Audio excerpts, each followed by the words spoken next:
mic. Sorry guys. And we are live, I think. Yes. It's raining outside. Just started raining. And obviously people start messaging me.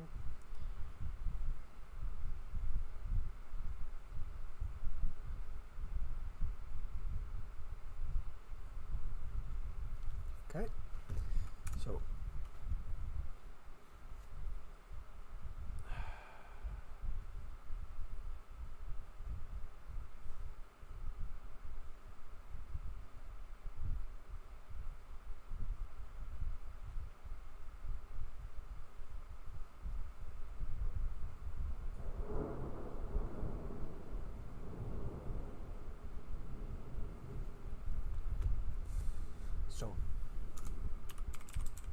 let's go. Now, yesterday I had like 5 minutes of free time, so I did not have enough time to stream, but I wanted to work on something, so I decided to work on the CPU mesh reimplementation, like the one without the unique pointers, like, and make it basically a fat pointer. Like, yeah, so implementing the move constructor and the move assignment, and there is a good resource for that.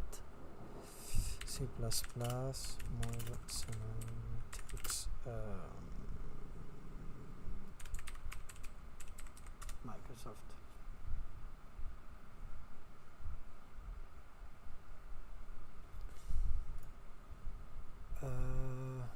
Yeah, right here.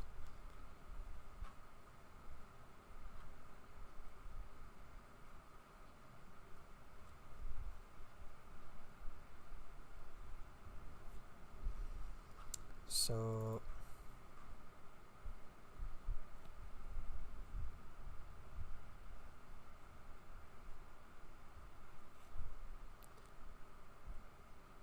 sorry.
Studio disconnected. Reconnected. Let's see if we're still live.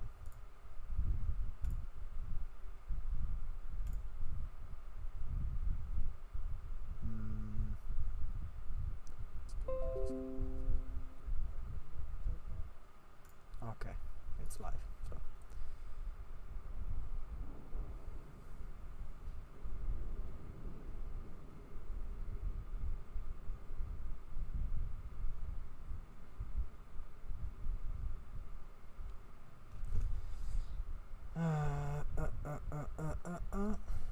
Okay, so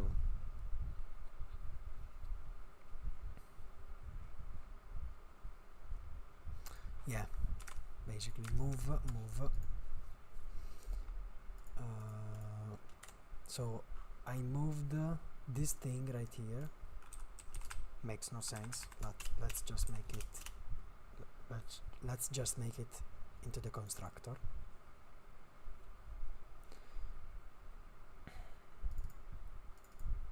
The move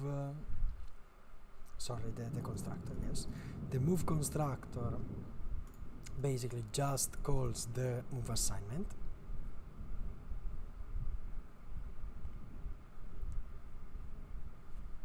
and we have to implement the move assignment.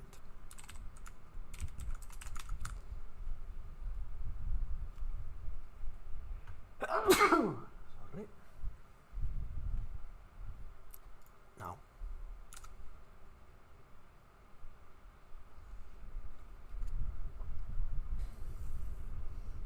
I may need to blow my nose.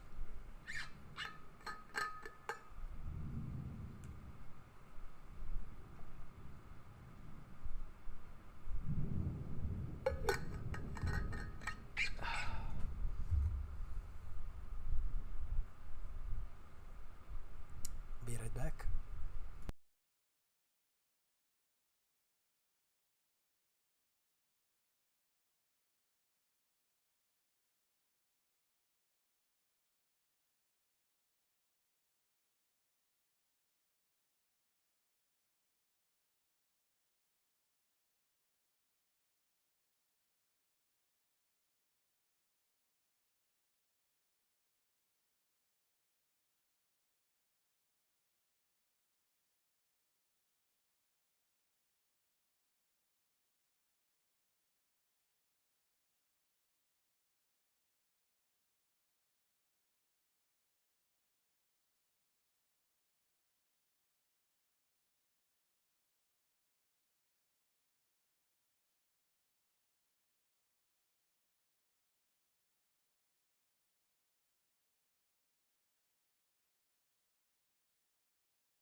Here we go.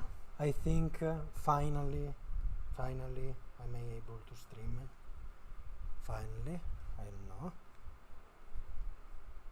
Okay, so we need to implement the only thing we need to do is to implement the move assignment, and here is the recipe. I never quite remember it. Okay, three things. We first free the existing resources where needed.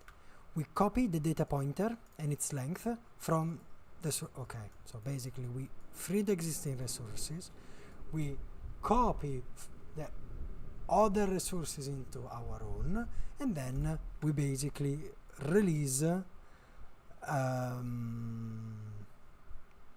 release is not quite the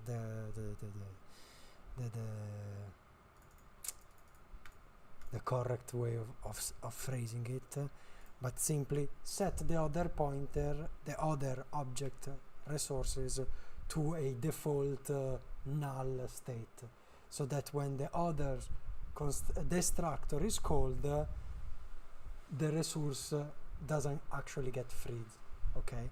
Thus, the resource passes from other to ourselves. That's why it's moving, okay? Fantastic. So, so we have to free our resources. We have to copy from other to us, set other to default null. So basically these two could be summed up as moving. So to free our resources, we say, what do we have? Well, we have the vertex count, don't really need to free it. Index count, don't really need to free it. The vertex buffers, you do need to free them. How? For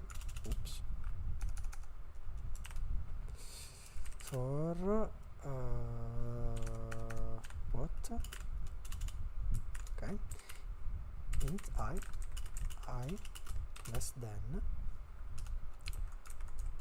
less than here is something like this, I plus plus. Sorry, sometimes I do this because the mic is right above the keyboard and I can't type without watching.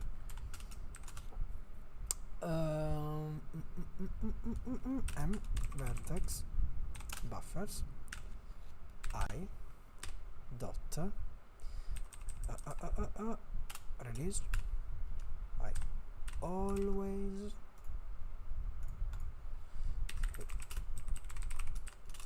KTR. I always like forget if it's release or reset. Release returns a pointer to the manage object and releases the ownership. Reset replaces the management. Release. Sorry, another call.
Okay, I hope I won't be interrupted anymore. I hope, cannot guarantee it.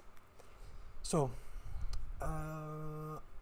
yeah, I never remember if it's release, because release is the ownership, get returns null pointer after the call. So the caller is responsible for cleaning up the object. So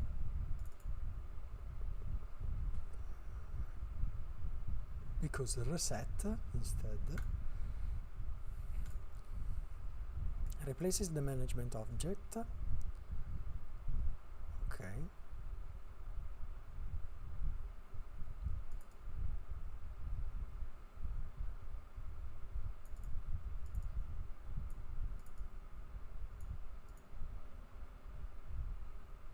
The old pointer, if the old pointer was non-empty, deletes the previously managed object. Okay, fantastic. So it's a reset. It was a release.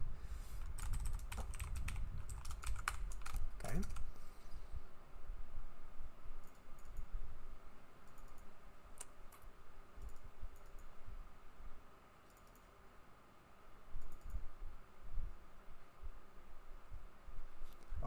Okay, fantastic.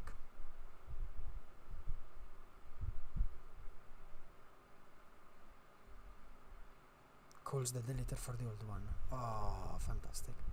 This reset null pointer, release and delete the old. Okay, fantastic. Which is a default argument, so we don't really care about it. And obviously, we also need to do the same thing. Oops. For the indices. So we reset. We delete every vertex buffer, so the positions, the UVs, the normals, whatever. Positions, normals, UVs, okay. So we free the resources, okay. Then we copy from other to us, so it's basically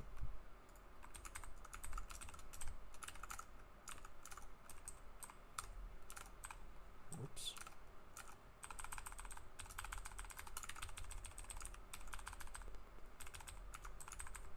So here we do like other dot the vertex count and the index count. Here we do other dot this. Obviously we can't do it because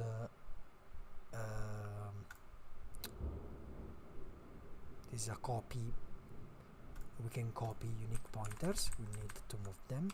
std move. So std move.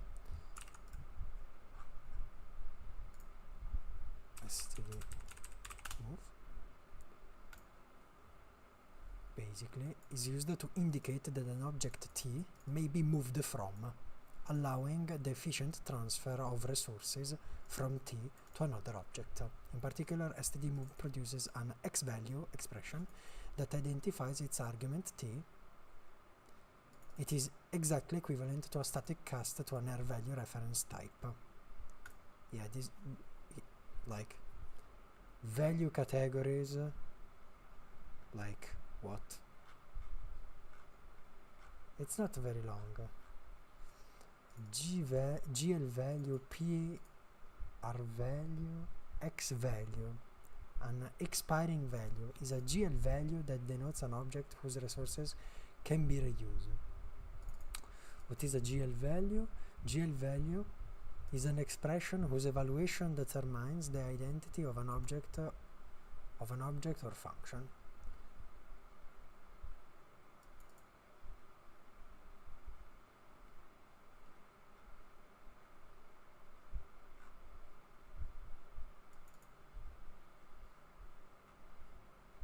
Yeah, I mean, we go in the technical details, which I honestly don't care.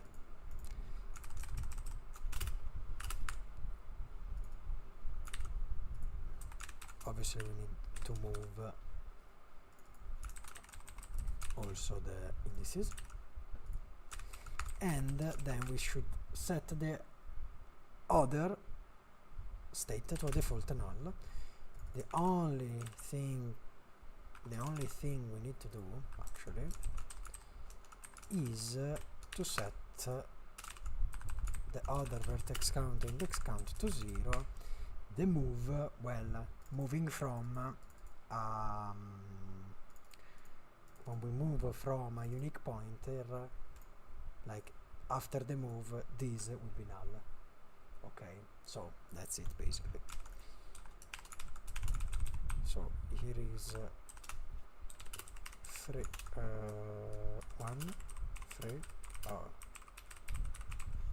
free resources to copy from other to us, free our resources, and 3 set other to default null. The unique pointers in other are already null because we moved from them. Let's put this into a note. Fantastic. That's it. Obviously everything will break. I wanna break when this happens. Now make empty doesn't make sense anymore, and we simply keep these are all private now, and here we get the inside int get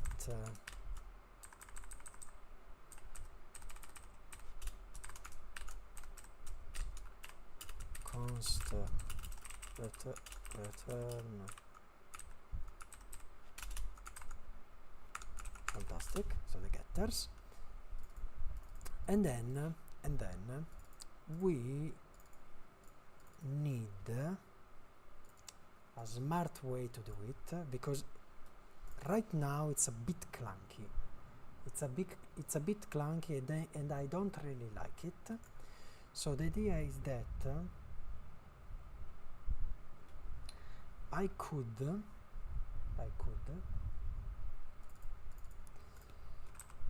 std. I could use we could use std span, okay, and say the class template span describes an object that can refer to a contiguous sequence of objects with the first element of the sequence at position 0. A span can either have a static extent, in which case the number of elements in the sequence is known at compile time, or a dynamic extent. For a span, S, pointers, iterators and references to elements of S are invalidated when an operation invalidates a pointer in the range s.data plus s.size.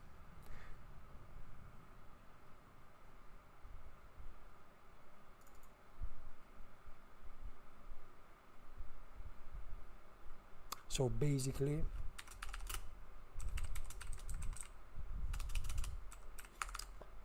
yeah, the example, we can use, well, that's not a good example, std span. It's basically just a struct with a pointer and a size. That's it. Come on, to make it like simple, a very lightweight abstraction of a contiguous sequence of values of type t somewhere in memory. So it's basically an array of t's. Yeah, that's it. Struct t pointer, std says t length with a bunch of convenience methods, a non-owning type, i.e. a reference type, rather than a value type. It never allocates or deallocates anything and does not keep smart pointers alive. It was formerly known as array view or even earlier as array ref. Yeah, I see why. So the idea is that we could use the span to basically have something std span, okay, and here struct vertex position float point float x float y float z. Like I could cast a pointer, so an array of floats to an array of vertex positions. Makes sense. So cast array of floats into array of vector 2 C++. Because I don't know if padding makes sense.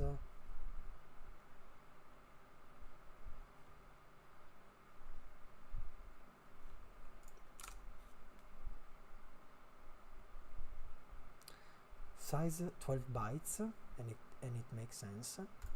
Okay, because this is 4, 8, 12. Okay, yeah. Struct vertex normal float x float y float z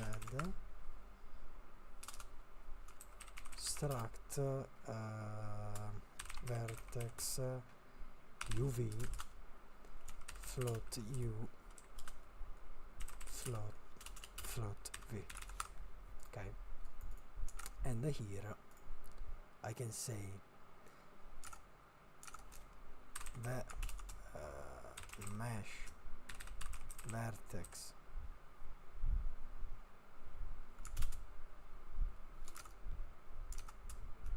vertex position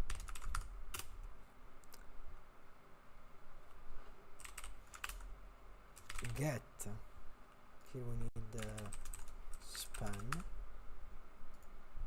is it cppref span, okay, fantastic, it is get vertex, so get positions,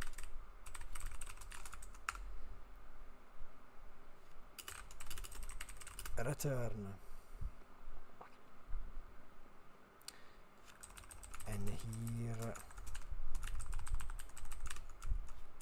so we have the m vertex buffers positions. Okay, this gets me the unique pointer of floats. We just get, okay, and this is the, oh, I need to see the constructor of span.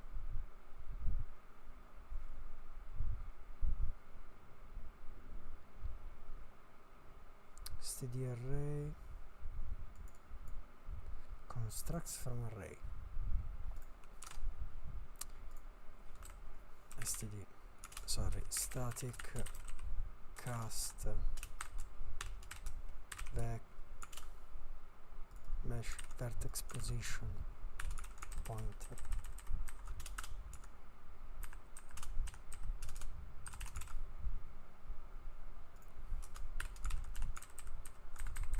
this. I cannot do it, invalid type conversion. I'll do our interpret cast.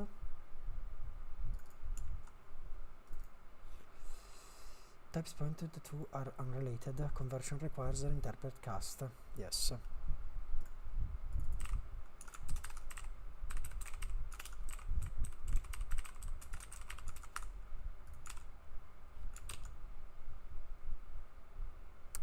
Now let's put it down here. Return can convert from Lucy mesh vertex position pointer to std span. I think we can. I hope it works.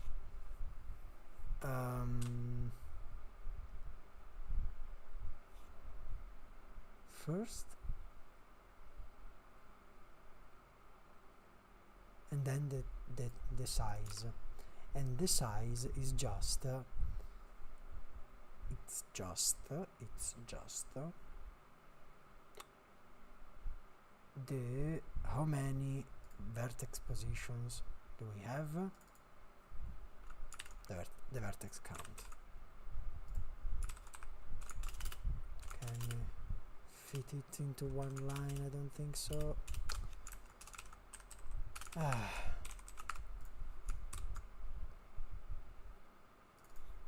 Okay, no, don't care about it. So get the positions.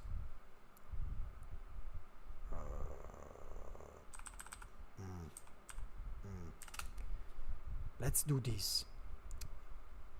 Float pointer get row position, get row positions. Okay, return this right here.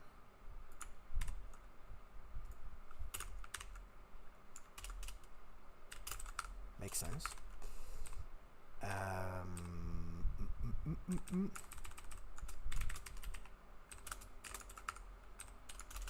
Makes a lot of sense.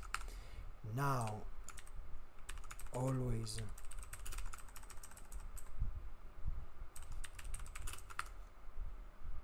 can I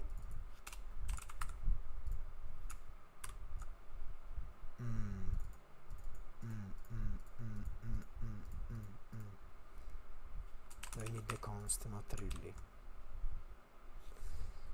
So get the row positions, get the positions. Here float pointer get the row normals. That's basically the same thing but for normals. Float pointer get the row UVs. And that's the same thing.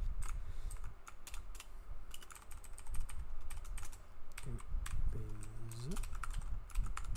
And here it's get positions vertex normal, vertex UV, get position, get normals, get UVs, and here vertex position, here vertex normal, and here vertex UV, get row position, get row normals, and get row UVs. So here is the positions, makes sense. Here is the normal, vertex normal, and here is the UV. Position, normal, UV. Fantastic. Vertex count, vertex count, vertex count, and then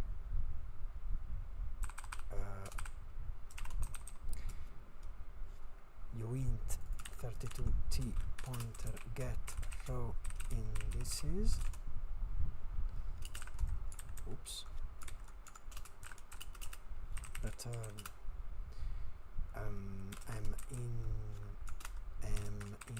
indices dot get and std span uint 32t get indices. Return get row indices in index count. Fantastic. Yes. Get the row images, get positions, get normals, get row indices, get indices. Yeah, fantastic.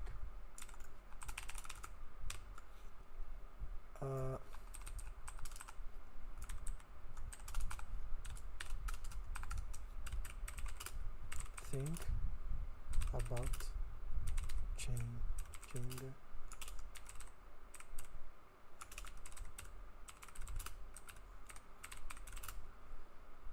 in at 10 times.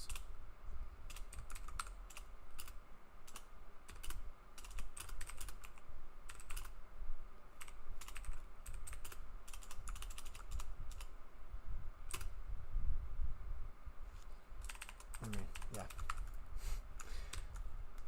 yeah. So, various errors. So here the import auto model CPU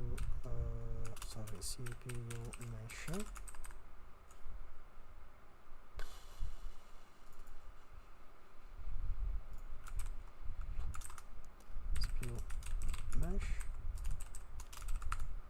we need the vertex count, index count.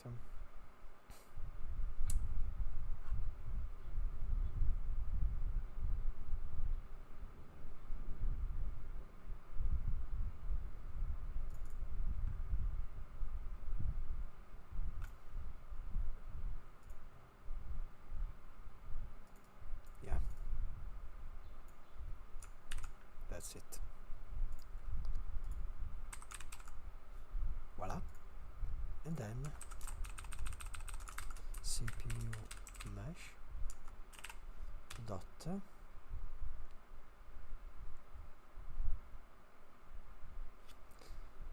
num vertices. So here it's the positions. Okay, so the idea is that we do CPU mesh dot get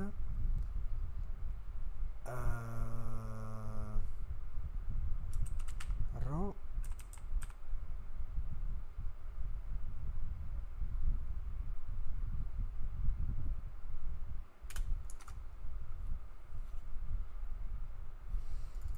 do we want to return a float pointer?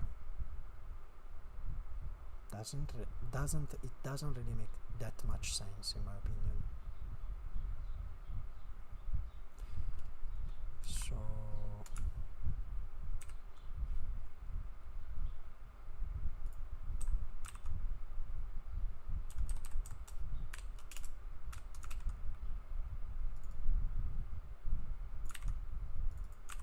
oh my god.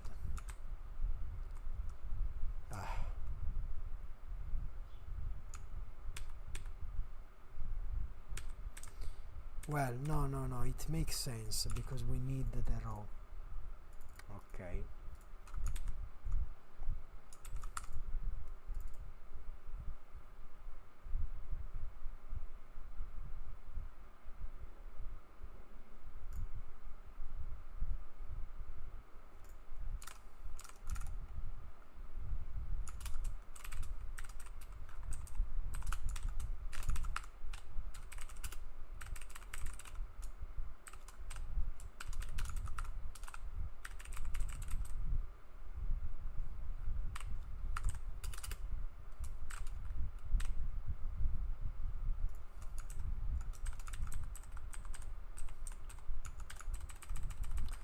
Mesh and vertices X,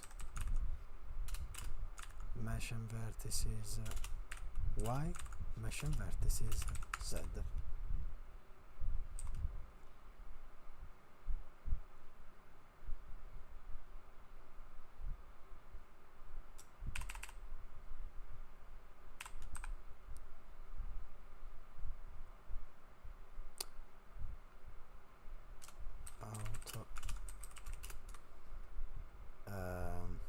Normals, CPU mesh dot get normals, normals I equals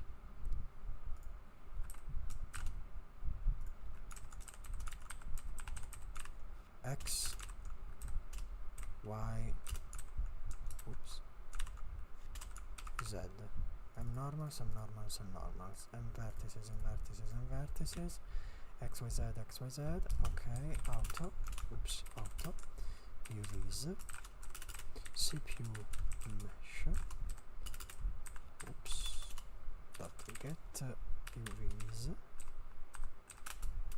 yes, and then we say UVs I equals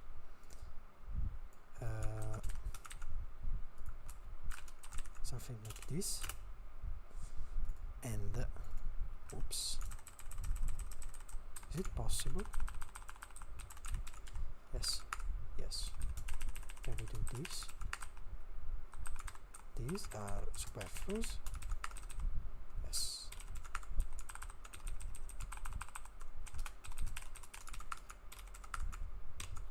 Maybe this is more readable than the other code, for sure. For the indices,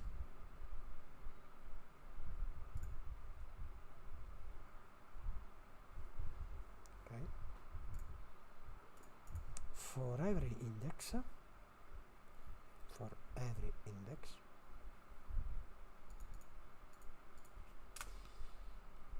CPU, this is auto indices, CPU mesh dot get indices,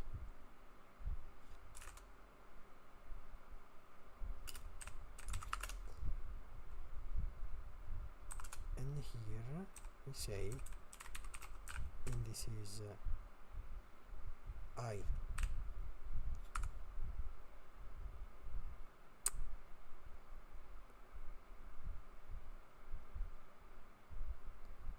Well, the num faces I times, yeah, here like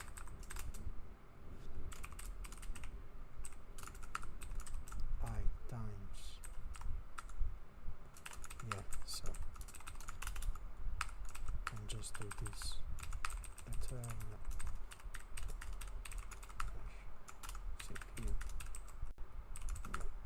CPU mesh, yeah,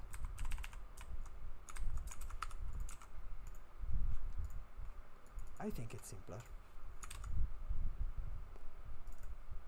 Now when we are in a GPU mesh, CPU mesh dot get vertex count, okay, get index count, fantastic, get vertex count,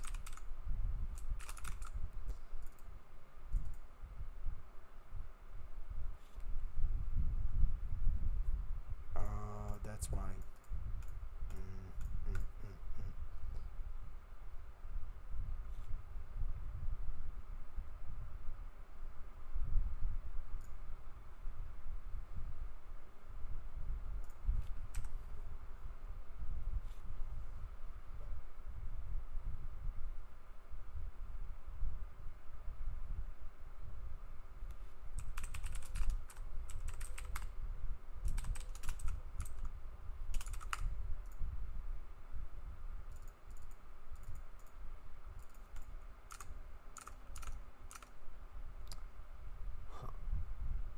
The CPU mesh needs another getter because here are useful when we write, but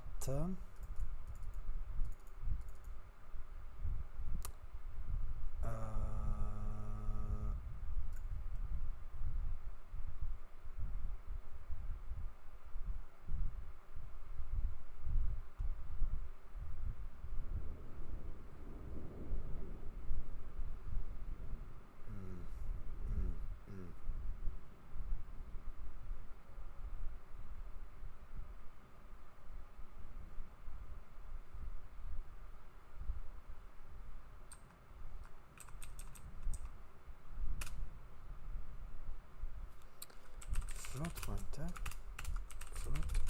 get row vertex data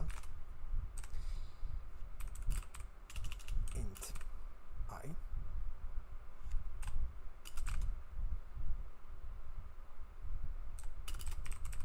return m vertex buffers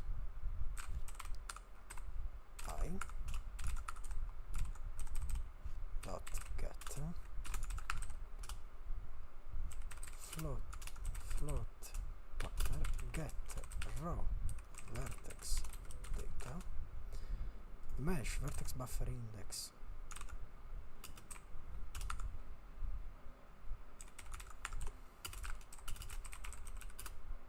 get row vertex data static cast int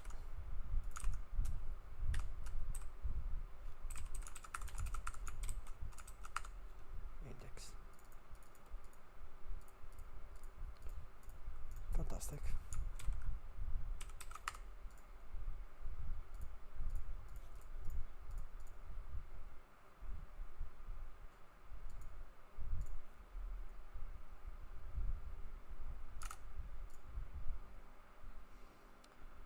So, get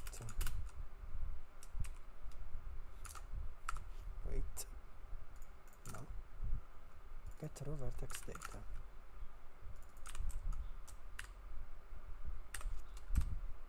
I my instance of overloaded function matches the argument list and object.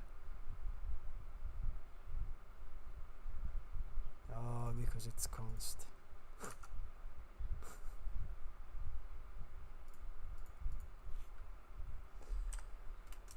So I need the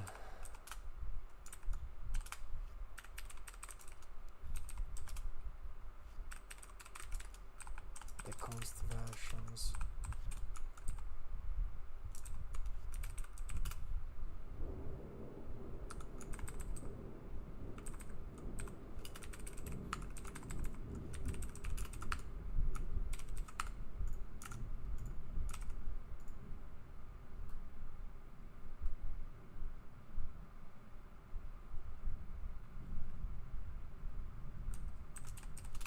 Okay.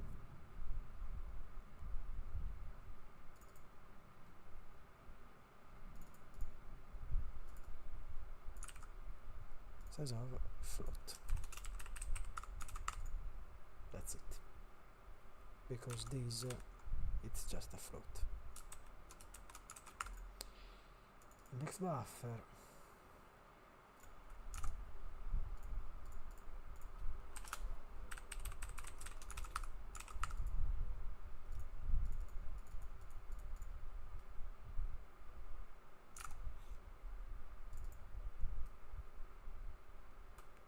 Mesh index count, get index count, size of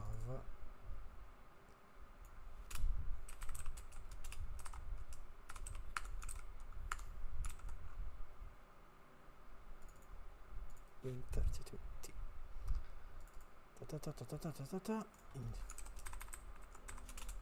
Get index get row indices. Cannot do it. The object has step qualifiers that are not compatible with the member function. Object type is const.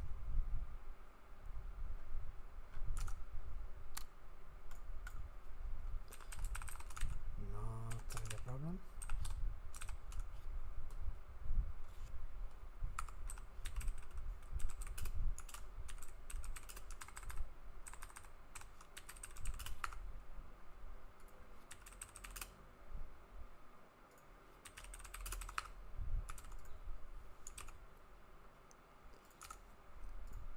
Fantastic.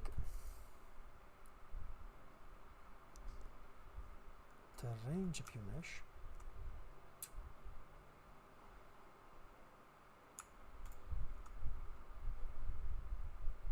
because this is a CPU mesh.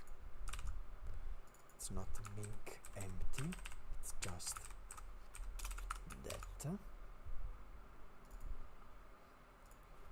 miscellaneous CPU mesh,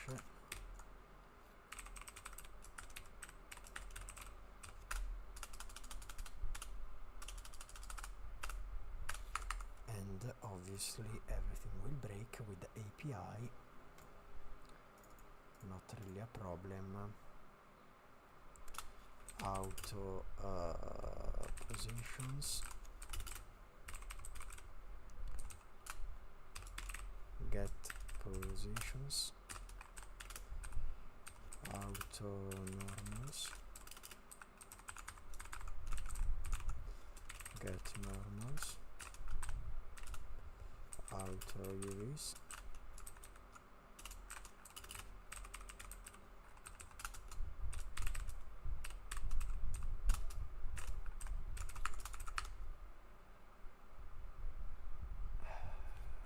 positions,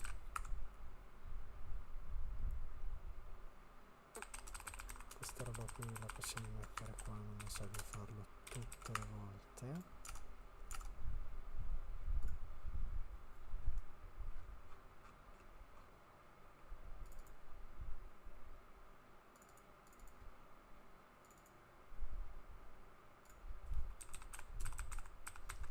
Same thing for this.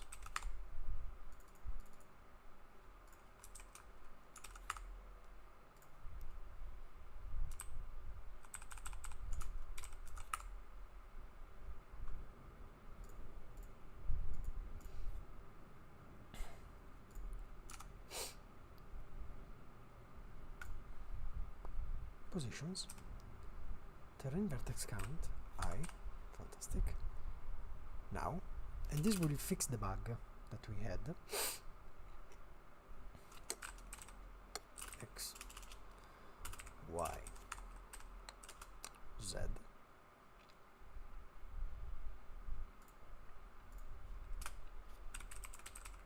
Normals, I, 0.0f, 1.0f, 0.0f,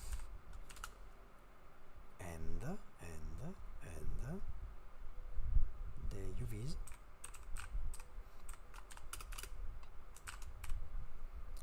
Z and X. Way simpler than this, way more readable. X, Y, and Z. Yeah.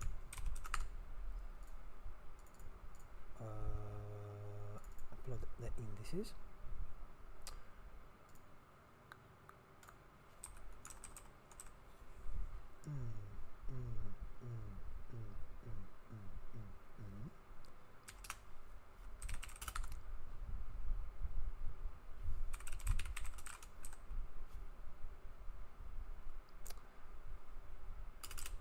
Terrain CPU mesh dot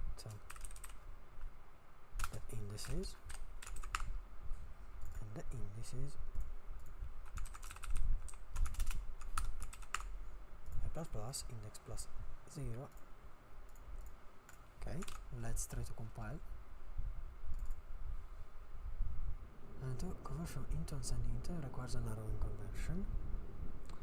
Int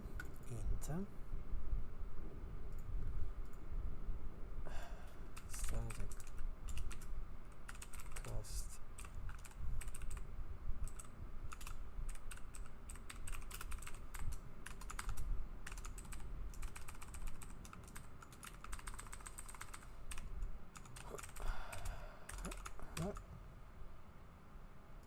the type for auto cannot be deduced from an empty initializer.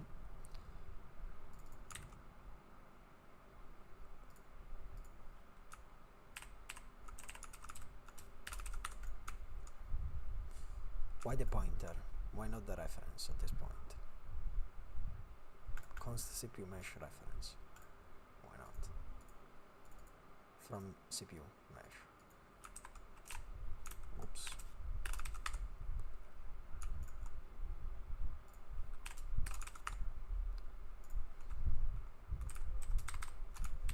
CPU mesh dot.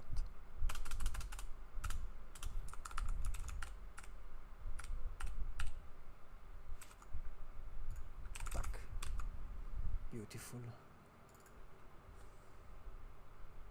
Lucy.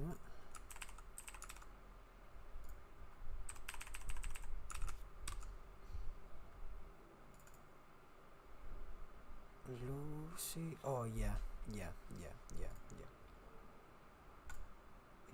It should return this, I think, if I remember. Yeah, return.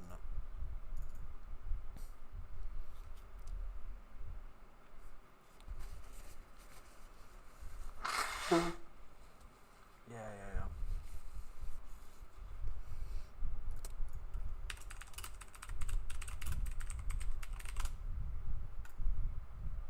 No, not copy assignment, just the assignment operator. Data value. The language permits an return type. However, the operator is usually defined to return a reference to the assignee. This is consistent with the behavior of assignment operator for built-in types, returning the assigned value, and follows for using the operator invocation as an expression, for instance, to control the control statements or in chained assignments. Also, the C++ standard requires this behavior for some user-supplied types. Fantastic. Let's try to compile it. Oh, let's see what happens. Fantastic.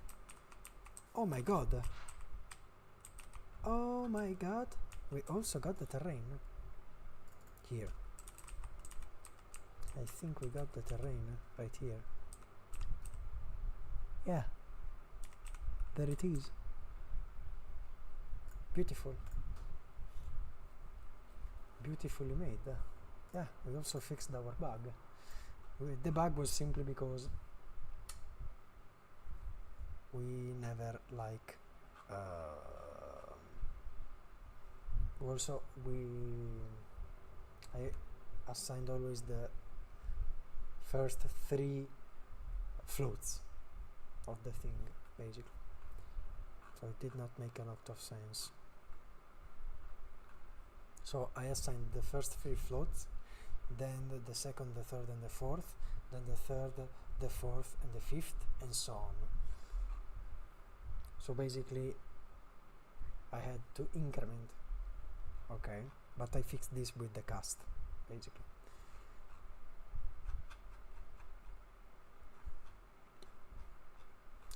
I fixed the problem casting like this. So the indices, the vertex indices now matter. Now I could use the vertex indices to index in the vertex buffer. Index in this float array.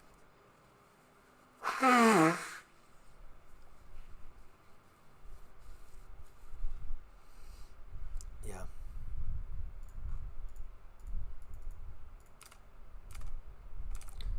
So the number of subdivisions is 0. What happens if I say 1 subdivision?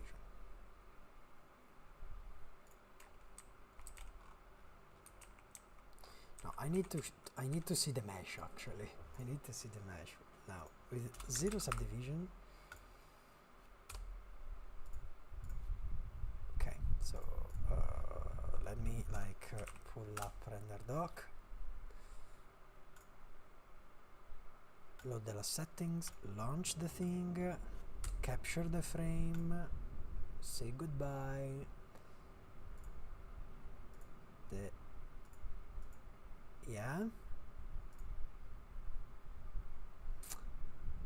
Let's see the mesh.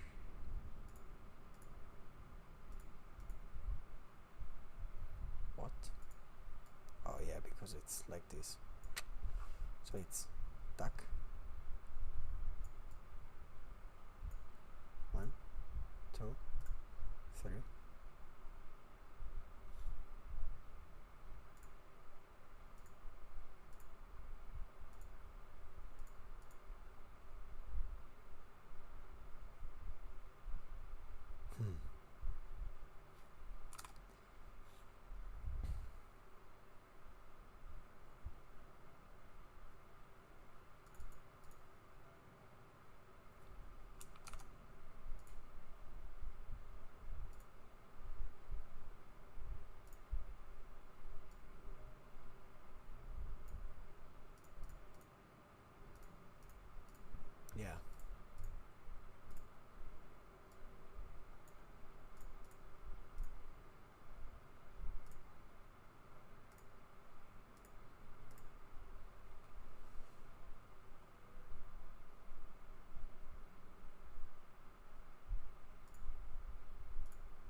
So here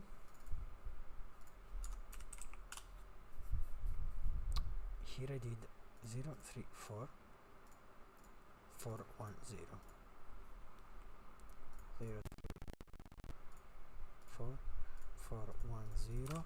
Okay, but these are in model space. Okay, these are in model space. So this is the mesh right now. Now let's bump up the number of subdivisions. Let's say 2 subdivisions. Let's compile. Let's run it. Okay. Now let's go here. Let's launch. See the capture now. So let's go here. Let's now capture the thing. Now the color pass, draw indexed 54, mesh viewer, the out, in the in, you can see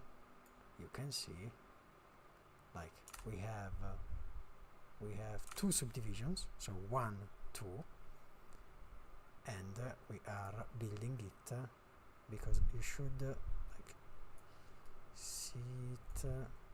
Can I can click on that.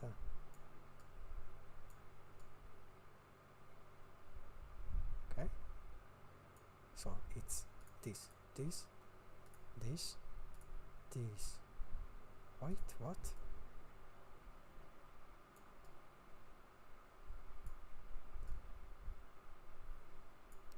Let me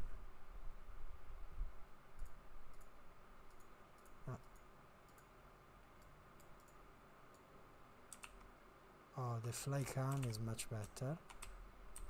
So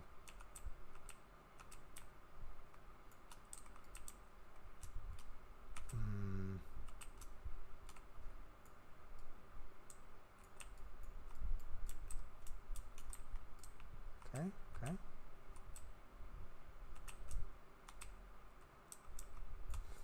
Can I reset? Okay.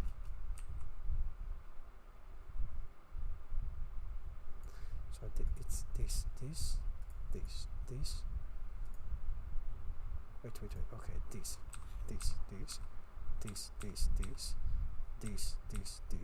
Okay.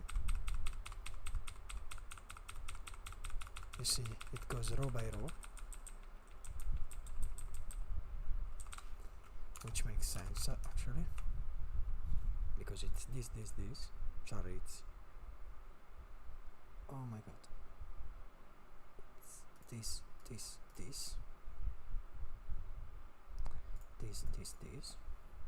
Then it's this, then it's this, and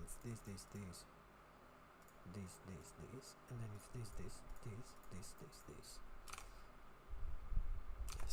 Yes, it makes a lot of sense.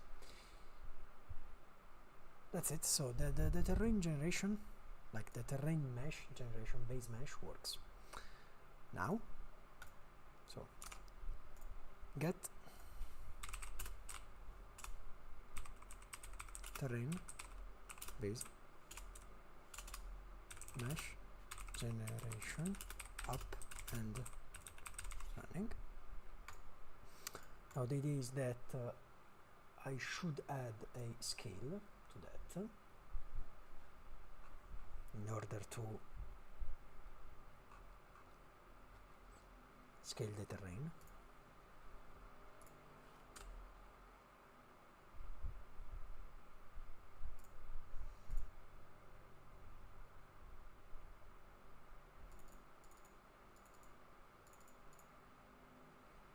Should I put it in here?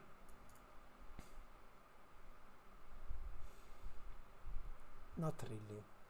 Is it about the terrain? No, it's only about generating the mesh. It's only when generating the mesh. We don't really. But when do you generate the mesh? Up here.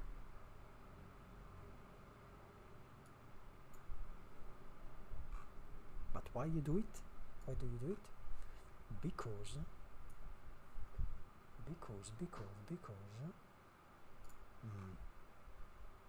I don't know where to put it. Well, we'll keep going. We'll keep going. We actually managed to get to generate the base mesh of the terrain, which is fantastic. Which is fantastic. Yes. Now we want to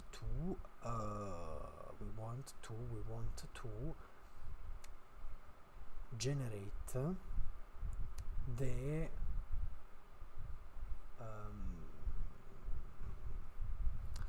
here, like, to do fix this because the normals are not right.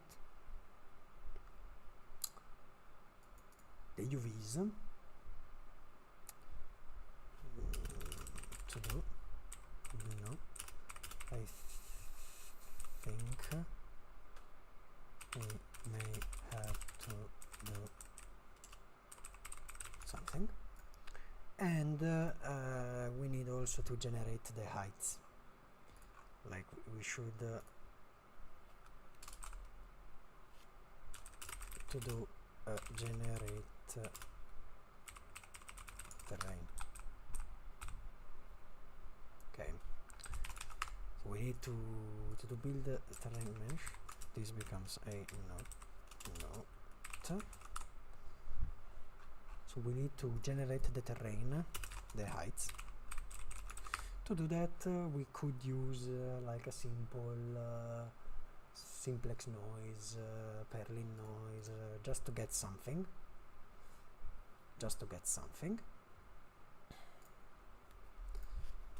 Perlin noise versus simplex noise. What's the difference? See if you can find anyone telling you why simplex is better. It is faster and extends smoother in dimensions, and simplex noise attempts to reduce the complexity of higher dimensional noise functions. Where what I found, most of us working towards 3 dimensions by before, if we're lucky enough, doing something with time. I think it's fair to say there is little enough real-time usage of Perlin that is too slow to handle. Okay, so C++ Perlin noise, and also the Wikipedia Perlin noise.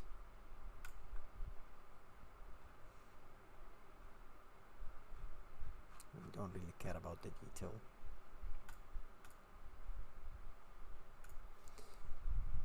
Perlin noise at around the Perlin noise library, MIT license, fantastic.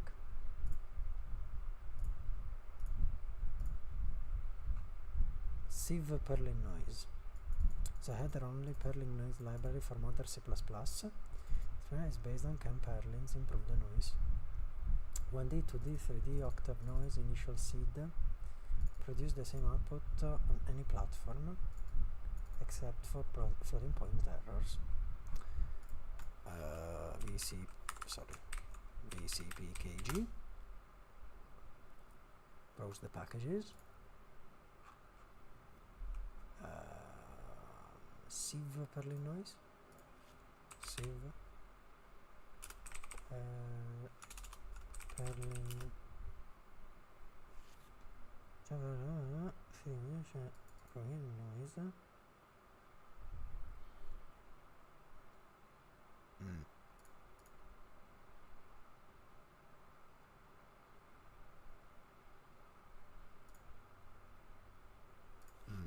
Lib noise.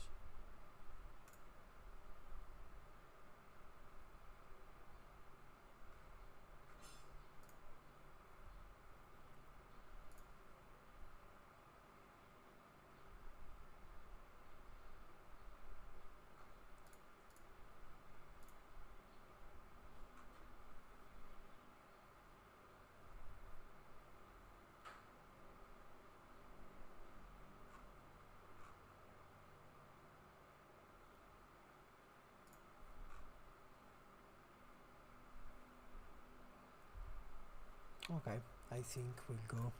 I don't know. I have to decide. I mean, but this is good. This is reasonably good, so here we add some to do.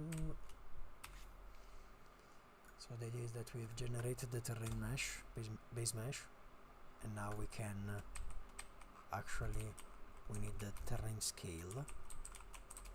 So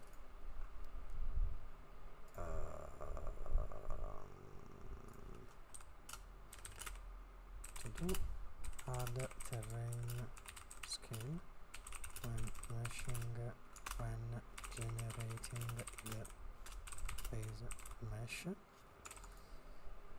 Add to. Okay.